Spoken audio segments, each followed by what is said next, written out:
नमस्कार। आज का अपना टॉपिक है भारत में बैंकिंग कानून का इतिहास।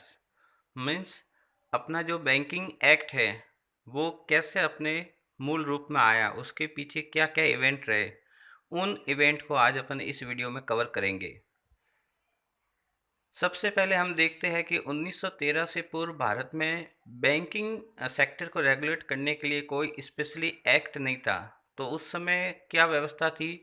1913 से पूर्व भारत में बैंकिंग सेक्टर को नेगोशिएबल इंस्ट्रूमेंट एक्ट 1881 मतलब भारतीय विनिमय साध्य विलेख 1800 जो 81 था, उसके अंतर्गत या उसकी कुछ धाराओं के माध्यम से भारत के बैंकिंग सेक्टर को अपन नियंत्रित करते थे। लेकिन चूंकि ये जो नेगोशिएबल इंस्ट्रूमेंट एक्ट था यह तो विनिमय साध्य विलेख के लिए था, इसलिए यह बैंकिंग सेक्टर के लिए पर्याप्त नहीं था।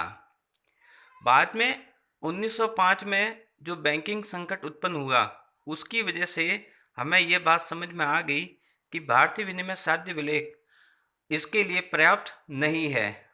फिर इसके परिणाम स्वरूप सरकार ने, मीन्स उस समय ब्रिटिश गवर्नर थे, उन्होंने क्या किया कि भारत में जो कंपनी एक्ट था उस कंपनी एक्ट में बैंकिंग सेक्टर के लिए अलग से व्यवस्था कर ली, लेकिन यह भी अपने आप में असफल प्रयोग रहा।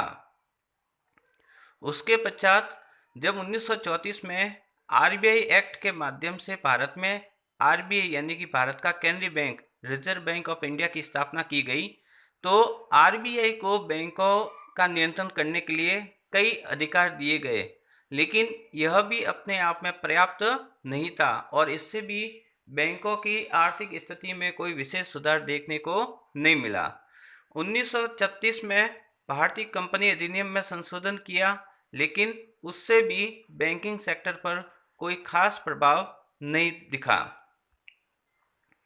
बाद में 1939 में रिजर्व बैंक ऑफ इंडिया ने सरकार को सुझाव दिया कि भारत के बैंकिंग सेक्टर के लिए भारत का जो कंपनी अधिनियम है वो पर्याप्त नहीं है और उसके लिए कोई अलग से एक्ट बनाया जाए। लेकिन सरकार ने इसके बावजूद भी 1943 में फिर से कंपनी एक्ट में संशोधन किया और बैंकों को नियंत्रण करने के लिए आरबीआई को और ज़्यादा विशेष अधिकार दिए। 1944 में भारत सरकार ने एक अध्यादेश जारी करके रिजर्व बैंक को और अधिक शक्तियां प्रयोग की। कुल मिलाकर हम ये देख सकते हैं कि सरकार ने लगातार, मतलब बैंकिंग सेक्टर पर नियंत्रण करने के लिए अलग अलग अधिनियम में संशोधन कर दी गई और विशेषकर आरबीआई को बहुत ज़्यादा अधिकार दे दिए, लेकिन फिर भी बैंकिंग क्षेत्र का सही ढंग से नियंत्रण और नियमन नहीं हो पा रहा था। परिणाम स्वरूप 1949 तक यानी कि 1949 तक लगभग 586 बैंक दिवालिया हो गए और भारत में लगातार बैंक दिवालिया हो रहे थे। कुल मिलाकर सरकार ने जो अलग अलग एक्ट में संशोधन किए थे उसका अनुकूल परिणाम नहीं आया और भारत की बैंकिंग स्थिति काफ़ी गड़बड़ा गई और लगातार बैंक दिवालिया होने की कगार पर आ गए थे।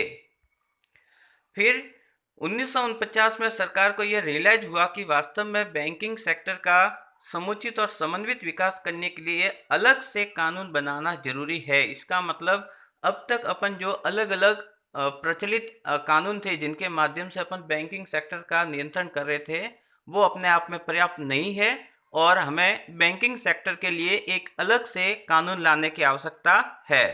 अतः मार्च 1949 में बैंकिंग कंपनी अधिनियम पारित किया गया और इसी अधिनियम के अंतर्गत भारत की जो वर्तमान में बैंकिंग प्रणाली है उसका नियंत्रण किया जाता है।